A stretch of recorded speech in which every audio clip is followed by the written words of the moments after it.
Ochoa es periodista. Está en Mañanas Blue.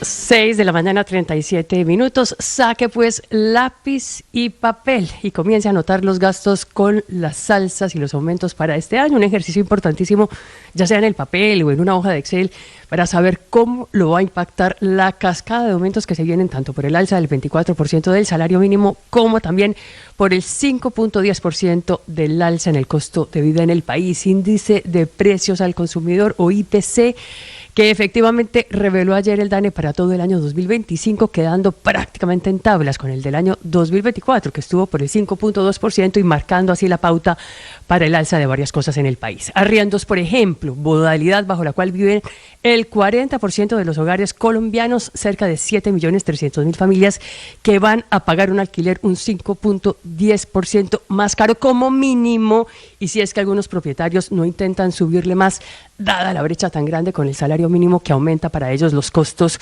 de las administraciones hasta en un 24%. Sube también con el IPC, con ese 5.10%, las matrículas y pensiones de universidades, colegios y jardines privados, cuyas alzas suelen sentir ahora en enero y también hacia los meses de agosto y septiembre. Suben en 5.1% los pasajes intermunicipales. No obstante, ya algunas empresas están elevando sus tarifas por encima de ese nivel, teniendo otra vez en cuenta el alza del 24% del salario mínimo y el aumento en el costo del diésel. Suben igualmente los peajes del país, con ese índice de precios al consumidor en el 5.10% y cuyas casetas van a empezar a cobrar las nuevas tarifas a partir del 16 de enero, quedando, por ejemplo, el peaje de Pipiral en Villavicencio en 27.746 pesos, o el del túnel de Oriente en Antioquia en 26.275 pesos, y así sucesivamente con todo el resto de casi 150 peajes que hay en el país, 119 gestionados por concesionarios privados y 31 a cargo del Invías. Suben con este IPC los servicios públicos en el país: acueducto, aseo, alcantarillado, agua, luz y gas. No obstante, en el caso del gas, con ajustes más fuertes debido a las crecientes importaciones, que hoy ya suman casi el 20% y cubren casi el 20% de la demanda total. También se vienen ajustes más fuertes en el caso de la energía, cuyas facturas podrían subir 1% o 2% sobre ese IPC, y tras el salvavidas del gobierno para ayudar a saldar la deuda de 2 billones de pesos de la empresa Aire, un borrador de decreto que presentó ayer en sociedad el Ministerio de Minas y Energía y que afecta directamente a 15 comercializadoras del país, pero de manera indirecta a millones de colombianos. María Camila Orozco es periodista. Está en Mañanas Blue. Son las 6:40 de la mañana. La registraduría ya otorgó los primeros avales a candidatos que buscan llegar a la presidencia por firmas. Son 6 avales y se conocen 13 días antes de la fecha que había fijado la autoridad electoral. Aunque faltan por lo menos 9 exámenes más, por ahora son 6 candidatos los que están avalados y algunos podrán medirse, por ejemplo, en la gran consulta del 8 de marzo. Les hablo de David Luna, de Vicky Dávila, de Aníbal Gaviria, Mauricio Liscano, Mauricio Cárdenas y Santiago Botero, que cumplieron con el requisito de presentar más de 600.000 firmas, el 13% equivalente al total de los votos depositados en las anteriores elecciones presidenciales, que era el requisito. En el colador se quedaron 6 candidatos que no obtuvieron el apoyo ciudadano. Son más de 28 millones de firmas las que está examinando la registraduría, que ha tenido que hacer uso incluso de la inteligencia artificial para cumplir con los tiempos. Faltan de momento la revisión, el examen de las firmas de los candidatos, como por ejemplo Abelardo del Espriella, que fue el que más presentó, más de 5 millones de firmas, Claudia López, Luis Gilberto Murillo, Carlos Caicedo, Carlos Felipe Córdoba, Sondra McCollins, Daniel Palacio y Juan Daniel Oviedo, que esperan obtener este visto bueno, este pase positivo para ir a primera vuelta o para participar en algunos casos en la gran consulta de marzo. Como este año es electoral, debe tener presente, muy pendiente, de 2 fechas. Una que ya se venció, que es el 8 de enero, que fue el plazo que fijó la registraduría para inscribir las cédulas o cambiar el puesto de votación para poder participar participar en las elecciones a Congreso de la República. Y para las presidenciales, el trámite puede hacerlo entre el 9 de enero y el 31 de marzo para poder votar en mayo y elegir el sucesor de Gustavo Petro. Todo este proceso electoral, como lo anunció ya la registraduría, va a estar acompañado por una misión de observación electoral que viene del extranjero, es de la Unión Europea, para fortalecer la transparencia y la confianza en este proceso electoral en medio de una crispación y de diferencias políticas internas en Colombia. Camila Carvajal es periodista. Está en Mañanas Blue.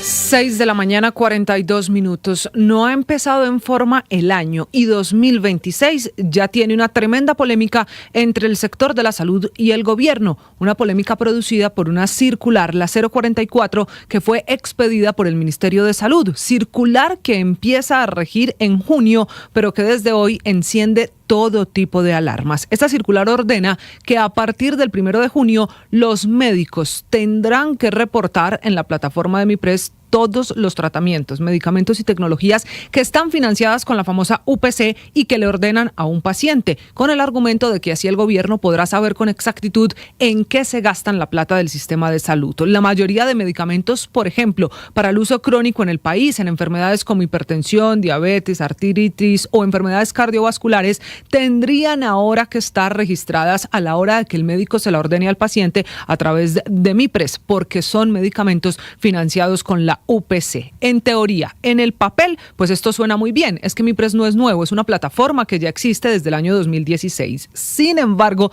la experiencia a través de la plataforma dice lo contrario. Por ejemplo, los antirretrovirales para VIH, desde que se obligaron a registrar allí para poder mandárselos al paciente, se han convertido en un verdadero producto escaso, una barrera de acceso a la hora de ordenar y adquirir estos medicamentos. Es por eso que los gremios y asociaciones médicas piensan que esta nueva medida del gobierno será una barrera para los pacientes que ya hoy tienen suficientes dificultades para que les entreguen sus medicinas. La razón es, primero, que MIPRES no necesariamente está preparada para la cantidad de información que va a empezar a recibir producto de esta nueva orden del gobierno. Segundo, que con esta medida lo que se está haciendo es que el sistema de salud sea un sistema más lento, más burocrático y menos humano.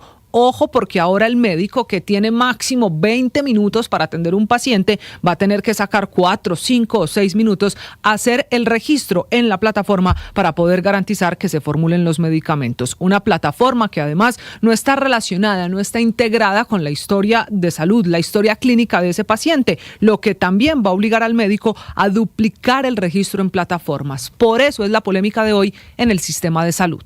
El padre Alberto Linero es periodista y también está en Mañanas Blue. 7 de la mañana, 57 minutos. Ayer finalizó el primer consistorio del Papa León XIV. Creo que es necesario entender qué es un consistorio y entender que no se trata solo de un acto solemne ni de una ceremonia para entendidos. Es fundamental captar que es como una fotografía del momento que vive la Iglesia y de la dirección que ella decide tomar. Desde hace siglos, más exactamente desde el siglo XI, el Papa se reúne con los cardenales para escuchar, consultar y decidir. Es una forma de gobierno compartido.